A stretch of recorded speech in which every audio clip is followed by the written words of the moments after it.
Right. Well, it looks like we are about to go. So, hello everyone. Salutations and good evening on this Thursday. It is September the 2nd, and this is going to be my Shang-Chi spoiler-free review. Um, this is going to be my first review ever, and also my first time back in the theaters. So, without further ado, let's go ahead and get into it. Again, this is going to be spoiler free. So, I'm going to be doing a spoiler free discussion review on Sunday to give everyone a chance to actually watch the movie. So, fear not. I'm going to keep this spoiler free. So, first thing I want to get started on is, man, where to get started? The story is actually quite good. All the Marvel's done a great job of giving us compelling stories year after year with a couple of flubs. I mean, for every, say, I don't know, Captain America, or not a Captain America, for every Avengers, you get a Iron, or not an Iron Man 2. I was gonna say Iron Man 2, but you get a Thor: The Dark World, or hell, after every Iron Man, you get an Iron Man 2. Nobody's perfect, but this movie is just it's awe inspiring. From the very beginning of the film, I could not look away at all, which is obviously the point of a movie. But the the color palette and is just so beautiful, and uh, there's feels like there's no wasted motion in this movie. Every single character that's in this film doesn't feel like they're just kind of there to waste time, and they feel like they're just taking up space. Everybody has a chance to shine. Simu Liu is great as the lead role as Shang-Chi. You get to see why he wants to run away. I mean, obviously, you see in the trailers that his dad puts him through rigorous training as a young kid at the age, I believe they said 7 years old. He began his training, and man, I tell you, on that first punch to that wood pillar, I would have been crying and asked my dad to stop or let me go back and read my comic books or play my video games. But that little kid, man, is so tough as nails, and the sister too. Man, every single person in this film shined. Oop. Sorry, I gotta get back my place here. I'm trying to have the cast, but Aquafina. I thought Aquafina was gonna be kind of like Kat Dennings in Thor and in Thor: The Dark World, where she was kind of just not really used for more than comedic relief at times. And I thought, okay, well, she's probably gonna have some couple of funny lines here and there, but ultimately she's probably just gonna be like, well, why are you here? Ultimately, you're not really helping anything move forward. But that was not the case at all. She had a lot to offer in this movie. I like the way they wrote her character in this movie. Excuse me. Tony Leung was amazing as the Mandarin. You get to see his story right from the beginning, and how man, I really don't. I said there was no spoilers, so I guess I'll not say much. But what he does in the first act of the film is so hypnotizing almost. The fighting, the choreography in this movie is amazing. I've seen John Wick's, I've seen the raids. It's not quite on that level as the raid. John Wick, yeah, I'd say it's John Wick way better than John Wick because of the budget that they're working with and how much more of a epic feeling this movie has. And also Fada Chen as Leiko Wu, Shang-Chi's mom.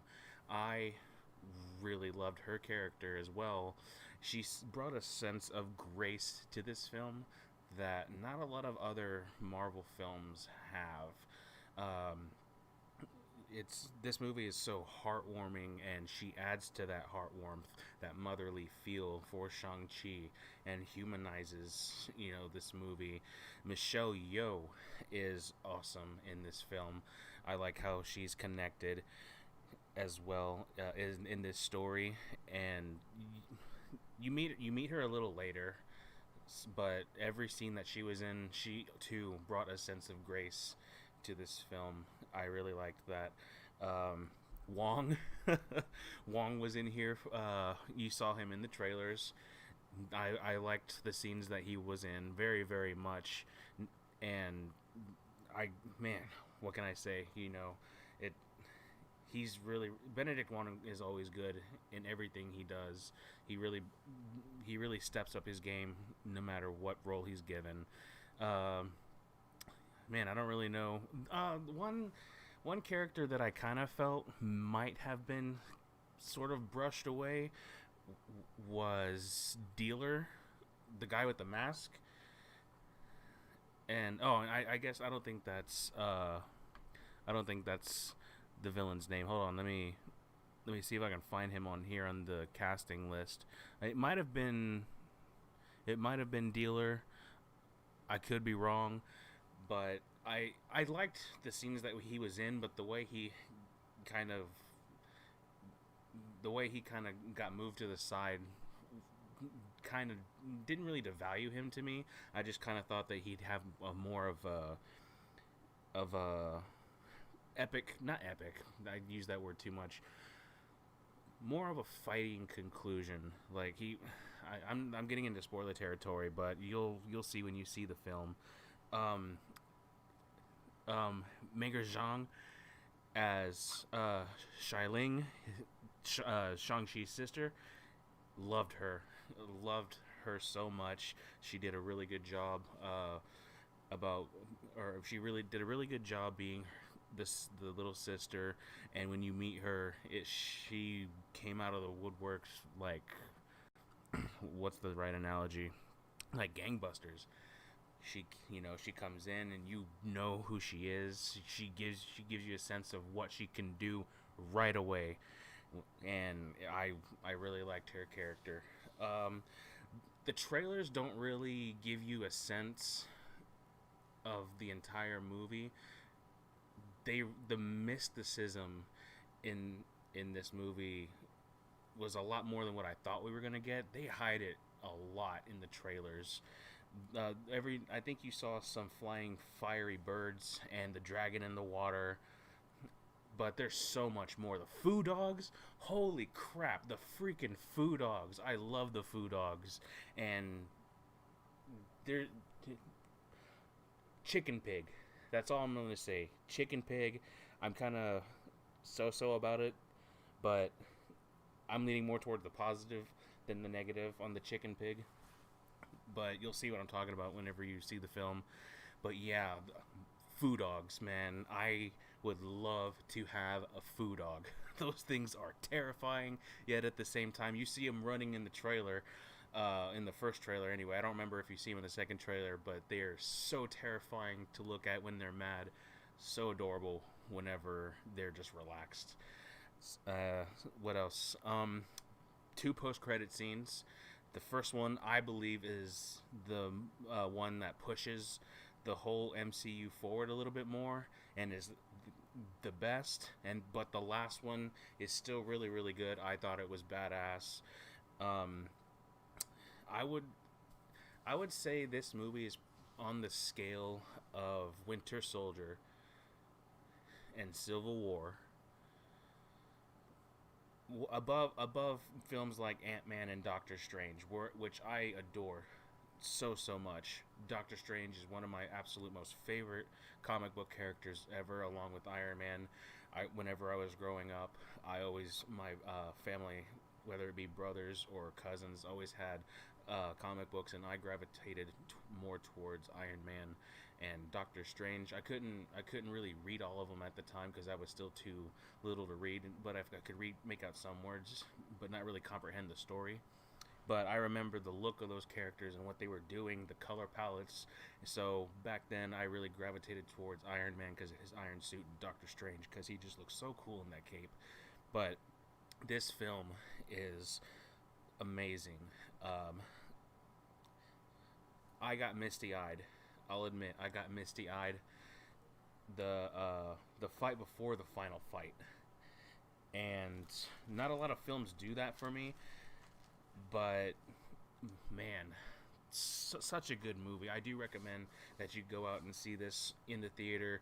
If you want, if you have no way to see it and want to wait that 45-day window, or you're afraid of Corona and want to, wait for that 45-day window to check it out on Disney Plus, do so.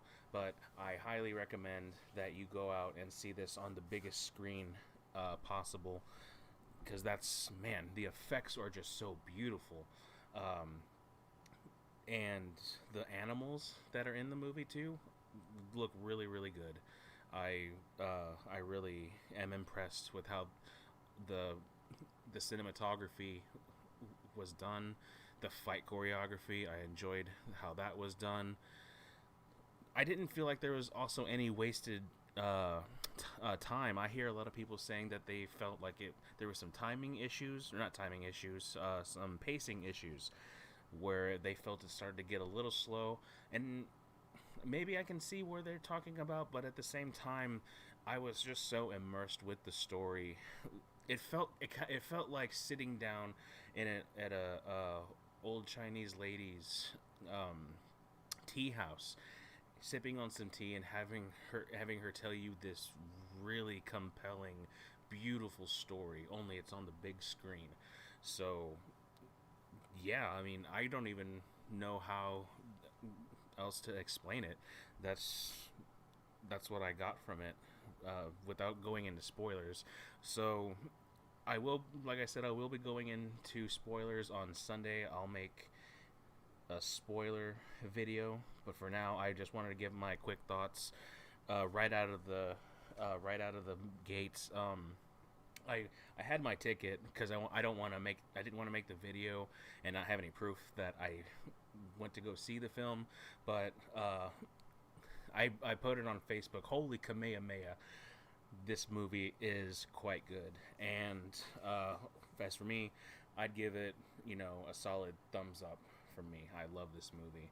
I think it's a very, very Marvel Cinematic Universe worthy film, and it's not going to be for everybody. All film is subjective. Just because I love this film does not necessarily mean you will like this, but hey, if you don't like it, then it just wasn't for you. But I do believe for the majority of people, they'll at least like the film. So that's my thoughts. Hopefully I didn't stutter too much. On Sunday I will be making my spoiler review, so keep your eyes out for that. And until next time, guys, bye-bye.